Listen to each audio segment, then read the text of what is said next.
Sir అరే ఆగవమ్మా నువ్వు ఒకదానివి.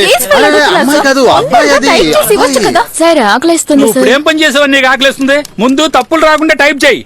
మా అత్తగారిని ఎలాగైనా లోపల ఏం చేయండి సార్. వేసేయచ్చమ్మా, డబ్బుంది కదా. అయితే ఖచ్చితంగా జైల్లో వేసేయచ్చు.